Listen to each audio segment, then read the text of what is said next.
So trauma-informed psychiatry is a new kind of science developing in the United Kingdom. And the reason I'm saying it because in comparison to other countries like United States or some Eastern psychiatry, I think we are catching up with how we integrate trauma impact in our mainstream psychiatry. Having said this, psychiatry has actually applied many of these trauma-based principles for a long time. So let me explain what I'm trying to say is where it's new, because we have not embedded the role of physical impact of trauma on physical health and the body as much as we should have this far. And lots of my wonderful academic colleagues are looking into this and working on it. But we need to do more. We need to bring the mind and body and the social circumstances together. So what are the kind of key areas to work about the trauma? First of all, understanding where the trauma is, because each person's trauma is different from other person. When I say how it is different, it would be useful to understand that trauma can be one-off trauma. For example, somebody had a significant road traffic accident where they experienced near-death experience, for example. Or it could be multiple traumas from early childhood if somebody experienced either significant sexual, emotional, or physical abuse, or traumas of war where people encountered life-threatening situation but multiple times during the war. These are some examples, but trauma could be subtle, as a growing up child, not being seen and heard, and probably misunderstood in certain circumstances can leave an impact on us. Most of the traumas are really held and compensated and supported by the surroundings. But when people don't have the right environment and support, sometimes, not sometimes, very often it leaves an impact. So the key principles will related to understanding the trauma, looking at its impact on physical health, mental health, social circumstances, encouraging people to bring the kind of the other dimensions, how it is affected. For example, I mentioned about substance misuse earlier or social withdrawal, and then working with that that information to draw up a formulation to then guide, possibly sometimes if it's required, a diagnosis, but most of the times a care plan which addresses many of these areas, as I mentioned.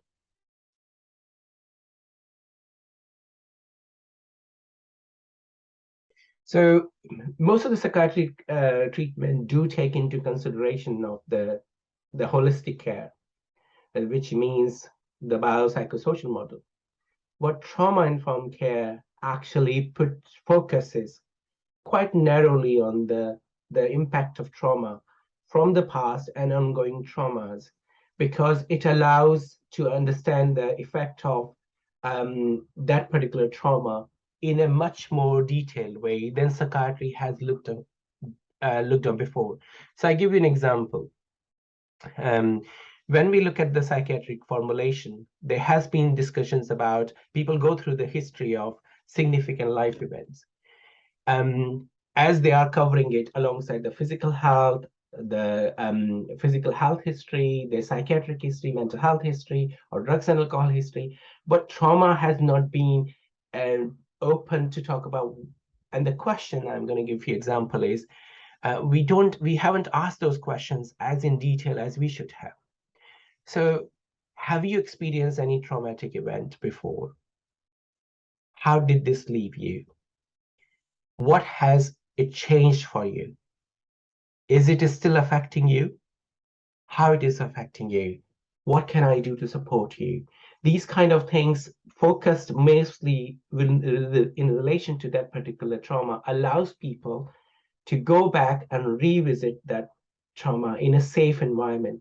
Because when we look at the evidence about the trauma-informed care, unless we understand where some of our thinking, some of our defenses, or some of our protectors shaped us and how and where they started, we might miss a big part of treating or managing our health and well-being or our coping skills.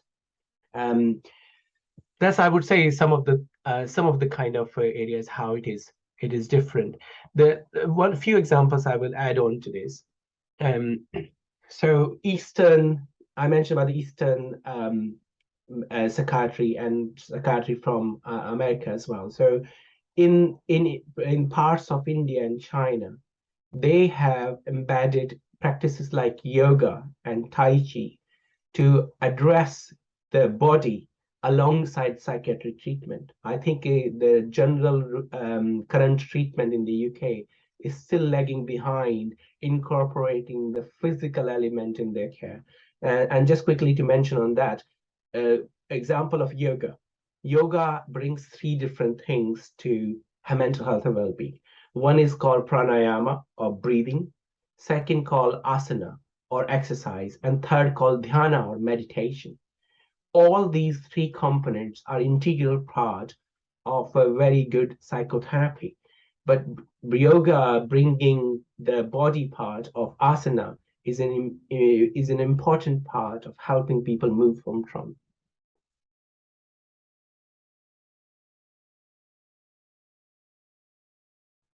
So there are significant benefits for mental health and well-being for the person as well. The first thing I find is when I have completed the full psychiatric assessment and given safe space for people to choose how much they want to engage with their past experiences of trauma or how much they want to share. If they feel they are in control, they can choose to talk about as little or as less based on the consultation and that time they're in. But when that happens, this allows the therapist or consultant or psychiatrist to work with the patient to come up with a joint formulation. And the formulation is where understanding the mental health difficulties begin. It allows people to see the impact of the trauma in their lives or in their mental health and well-being. So that's where the first benefit of understanding where it comes from, and then building a care plan based on that formulation. And depending on their circumstances and priorities, they would prefer to decide which is the next approach would be. So that's where the next question comes in. Who is suitable for care which adopts this approach? Anyone, anyone who has experienced trauma. And the interesting thing is, Elder, that we all have experienced traumas. It's just some people may have been fortunate than others to be able to process in a supportive environment, while other people may need extra support. Also, in our lifetimes, even people who manage this very well before, at times, under certain circumstances, they might need extra support to manage it.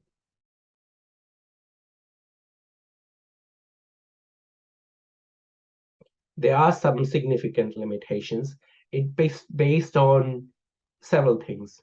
Let's start first with, let's compare this, divide into two different forms. One is the factors related to the patient or the person, and the factors related to therapist or psychiatrist. I'm going to start with the factors related with this psychiatrist or therapist. I think the training is important. Understanding the trauma is a very sensitive subject, and how you bring it in the discussion where the patient or the person feels safe is super important. Building trust is an important part of it. Having a good supportive therapeutic relationships are key, because one of the biggest challenge of trauma is losing the trust. So and trust requires, if somebody has been hurt or affected by trauma, time and patience and consistency. So therapists or psychiatrists being aware of this is significantly important. The other factor is non-judgmental approach, because everybody's trauma might be different from others. So having an open mind is quite significantly important. Having the training to understand how your knowledge and skills can help that person is quite important. Understanding what are the resources and support available for that patient, how you can advocate for that person who has experienced traumas. And I give you for example that I do see people in different circumstances, people who some people who have experienced significant traumas in their life. Um, One of the example straight away comes to mind, a woman who just came out of prison having had a significant domestic violence related incident where she had to be in the prison for a few years. But behind that, so the judgment could be this person has come out of prison because they may have done something wrong. But understanding that this woman for 5 years was suffering in a significant domestic violence from her partner, and to that extent that eventually she couldn't take it anymore. And she had to act to survive, to completely survive in the circumstances, and yet she had to experience the challenge and so on around it. So and still, and even if she's come out of prison, she still continues to hold the trauma of that particular incident. So these are some of the examples of understanding therapist related challenges. When it comes to patients, limitations related to patient circumstances, I think one of the key things I mentioned already is about trust. How can I trust this person who I have never met before? And with all the sense of history where I have been let down by the professional before. And I think that takes time.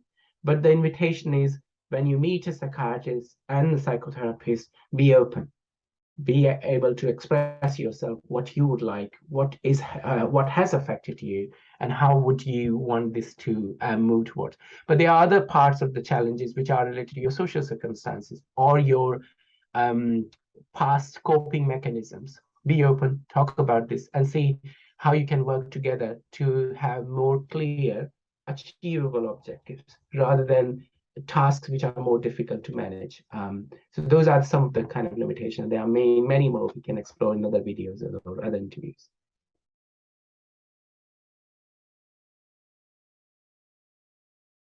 So very much depends on patients' needs and wants and where they are in their journey. As a professional, my role is to bring the experience and knowledge together with their history and formulate a individualized formulation.